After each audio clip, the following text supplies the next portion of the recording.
Olá, irmãos, graça e paz do nosso Senhor, tudo bem com vocês? Eu estava escutando hoje Atos dos Apóstolos e fui até o capítulo 13 e estava prestando atenção sobre os batismos. Prestei atenção em outras coisas também que eu até anotei, mas o que me chamou a atenção foi a doutrina dos batismos. Você já ouviu falar sobre isso?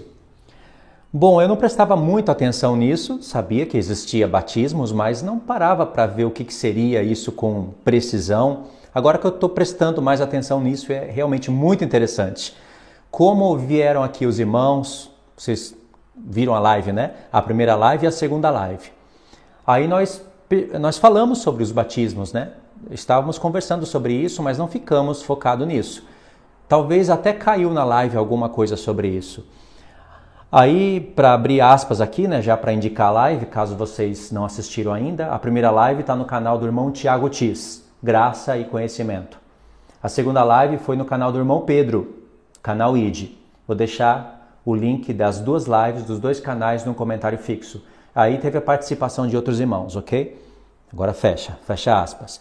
Então, estava ouvindo sobre isso e realmente existe o que a palavra de Deus chama doutrina de batismos. Em Hebreus 6, você vai ver lá um texto onde fala de imposição de mãos, doutrina dos batismos, etc, etc, etc. E você estudando o contexto de Hebreus 6, você vai ver que essas coisas são as coisas perfeitas. Tem coisas que são imperfeitas ali, e a igreja tinha que largar os primeiros rudimentos da doutrina de Cristo, que tem a ver com as coisas da antiga aliança, do sacerdócio de Cristo para a antiga aliança, e prosseguir para o que é perfeito. E o que é perfeito é pregar batismos no plural, imposição de mãos, arrependimento de obras mortas, o juízo vindouro. E aí, só essas coisas incluem todo o Novo Testamento. Por isso que isso é perfeito. Em Hebreus 7 fala que a nova aliança é perfeita e faz um contraste com a antiga aliança que é imperfeita e passageira. Esse é o ponto. Então existe na palavra de Deus em Hebreus 6 a doutrina dos batismos. E aí, escutando aqui, eu percebi que existe pelo menos 3. Se existe mais, eu não sei, mas pelo menos 3 eu percebi. Primeiro, batismo de arrependimento. Segundo, batismo de obediência. Vamos dizer assim, vamos colocar assim. Terceiro, batismo de provação. O primeiro, que é o batismo de arrependimento, é o batismo nas águas. E realmente isso está em Atos dos Apóstolos, está nos Evangelhos e está assim, do jeito que eu falei. Batismo de arrependimento nas águas, que começou com João o Batista. Aí depois tem o batismo de obediência, aí é diferente. Você é batizado na água, o Espírito Santo começa a mostrar para você quem que é o Filho de Deus, começa a te convencer do pecado, da justiça, etc, né? Mas ainda você não recebeu o Espírito Santo ainda.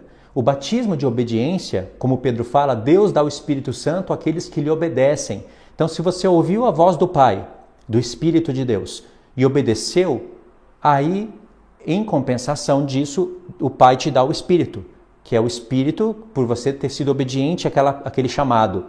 E aí, ou você fala em línguas, ou você profetiza. Pelo menos são essas as evidências que nós vemos na palavra. A parte do profetizar significa conhecer a palavra, ter interesse pela palavra. Não é só lançar profecias para o tempo do fim. Não é só isso. Mas isso também está incluso. Esse é o segundo batismo. O batismo de obediência. O primeiro é o das águas. Por isso que é importante, irmãos. Batismo nas águas. Tem muitas pessoas, talvez até ministros de Satanás, que querem anular o batismo nas águas. Mas isso tem a ver com a palavra de Deus, com a obediência do Evangelho, ok? Segundo, batismo de obediência. Você pode receber logo em seguida ou não, depende. O terceiro, batismo de provação, que é o batismo no fogo. O Espírito Santo não é fogo? Sim, ele é fogo, ele é água, ele é respiração, ele é comida, ele é tudo. Mas, e o batismo do fogo, que é o terceiro, é o Espírito Santo que faz isso. Pedro fala também que há um fogo dentro de nós, que não é para estranhar, quando um fogo dentro de nós vier para nos provar. Esse é o batismo do Espírito Santo. Como coisa estranha estivesse acontecendo, porque vem para provar a nossa fé. E a fé, uma vez provada, a nossa fé uma vez provada e aprovada, ela é mais preciosa do que o ouro que passa pelo fogo. Entendeu? Pedro fala isso. E tem outros textos na palavra de Deus que a gente vê realmente um batismo de fogo. Por exemplo, a morte do Senhor Jesus, a tentação dele antes da morte, era batismo de fogo. O batismo de fogo vem na nossa vida para provar a nossa vida e às vezes pode ser até com a própria vida que você vai ter que entregar. Isso depende de ocasiões. Seja como for, realmente eu encontrei 3 tipos de batismo na palavra. Não vou aqui ler os textos para vocês, eu só estou lançando a ideia. Esse vídeo aqui ele vai estar no YouTube, como vocês estão vendo, e também eu vou tentar colocar no Instagram. Eu estou tentando movimentar agora mais no Instagram por alguns objetivos. Eu não sei ainda mexer, sabe? Não me interessa movimentar demais, mexer muito no Instagram, mas eu quero pôr algumas palavras no Instagram também. Se você estiver no YouTube, eu queria que você fosse no Instagram e se inscrevesse lá também.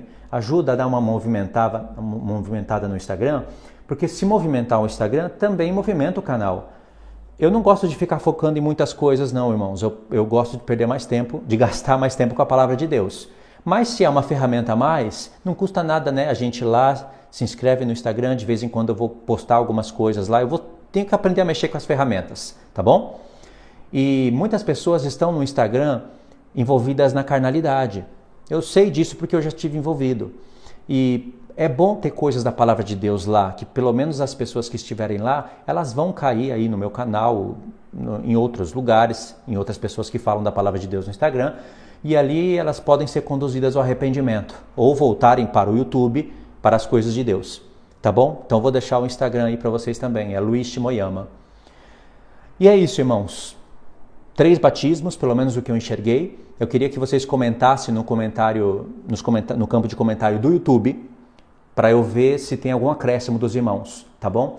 Não tem como tratar todos os detalhes aqui, porque eu quero fazer vídeo curto e já está ficando longo.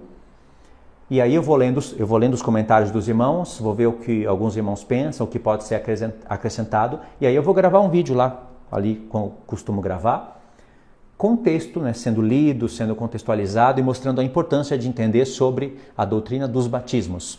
É óbvio que em Efésios 4, a palavra de Deus fala que existe um só batismo, mas a palavra de Deus não pode se contradizer, não é? Existe um só batismo, como existe uma só fé também, não é? Como existe um só evangelho, mas por causa de ocasiões que acontecem no nosso contexto, não acontece como acontecia no tempo lá do contexto deles. Mas, por exemplo, Paulo fala do evangelho da circuncisão e do evangelho da incircuncisão. Um evangelho era para buscar as pessoas que estavam na antiga aliança. O outro evangelho era para buscar as pessoas que não estavam com aliança nenhuma, sem aliança. As que estavam incircuncisas não precisavam de se circuncidar, passar pelo processo da antiga aliança para entrar na nova. Seria um contratempo e uma falta de entendimento grande, terrível. O diabo viu isso e começou a trabalhar para que isso fosse assim. Já quem está na antiga aliança não poderia abandonar as coisas da lei, porque os seus familiares iriam olhar isso como uma apostasia. Nem todo mundo entende tão rápido os assuntos. Então, se eu estivesse no tempo do apóstolo Paulo, um judeu, e estivesse no tempo da antiga aliança, e de repente o véu fosse removido, e eu conseguisse enxergar Cristo nas festas e na lei, por causa dos meus familiares eu não poderia abandonar toda a antiga aliança, mas deveria já começar a trabalhar na transição delas, pelas minhas próprias obras e pela palavra sendo pregada. É isso que os apóstolos faziam. Então tinham 2 evangelhos, mas queria convergir em um só. Entendeu? Então essa é a questão. Existe um evangelho só, existe um só batismo, mas esse um só batismo está dividido em 3 etapas. Nem todos vão passar pela primeira, o batismo nas águas. Depende da ocasião, tem pessoas que não podem se batizar nas águas, tem pessoas que estão fora de um contexto de alguma denominação, então não tem como ser batizado nas águas, mas isso é palavra de Deus e é importante. Quem tiver a oportunidade deve se batizar nas águas para arrependimento. Entendeu, irmãos? Se você já se arrependeu, vamos supor que você está num contexto de que você entendeu a palavra, você estuda aí pelo YouTube, você não dá certo nas congregações por vários motivos, assim como eu, e aí você se arrependeu, já recebeu até o Espírito do Senhor, um batismo de obediência, fala em outras línguas ou até profetiza, mas você não passou pelo batismo das águas. Nessa ocasião você não vai batizar nas águas, porque o batismo das águas é para arrependimento, você não precisa dar testemunho para ninguém. Agora, se você está num lugar onde a igreja tem o pastor, tem a igreja, a congregação reunida, ou seja, você está inserido num contexto que Deus está trabalhando ali também, né? De certa forma ele está, em alguns lugares não, em outros lugares sim.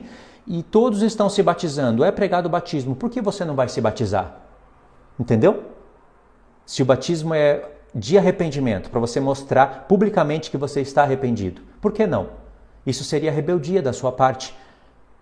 Ah, mas eu vi no YouTube que o batismo foi anulado, o ladrão da cruz não se batizou, Paulo não foi enviado para batizar, o batismo é doutrina de homem. Isso você vai ter um preço para pagar se você pensa assim. E se você promove escândalo dentro de onde você está. Por isso que é importante entender sobre os batismos, entendeu? Então é isso, irmãos. 10 minutos, já ficou tarde, já ficou grande. Deixa aí os comentários, vamos trabalhar nesse assunto e depois a gente parte para o assunto da Santa Ceia. Tá bom? Deus abençoe, fiquem todos na paz do Senhor, até os próximos estudos.